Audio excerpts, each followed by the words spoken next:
লাগবে আপনার বিয়ে করবো ইয়ে করবো তার আগে তো বেশি হয়ে যাবে। 18-20 দিন আমরা খুলে বিয়ে করি বাড়ি কিন্তু হয়েই গেছে।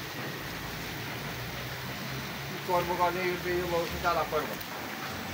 কাল দেখাতে ওগুলো ঢালাই করে কেউ সিঁড়ি কাজ করবে, কেউ সাইড করবে। সাইড খোলার জন্য একটু অনুমতি না নিলে আমাকে সমস্যা।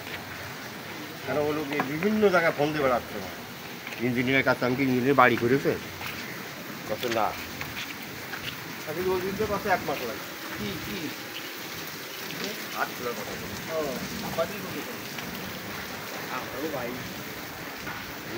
আঠাশই না ওই 21 দিনের পরে 21 তো অঙ্কিত হয়েই গেছে, 28-20 তো হয়েই গেছে। ওই সাগর নিয়ে করে দিন। হ্যাঁ সাগর নিয়ে করে দিন সাদের ক্ষেত্রে।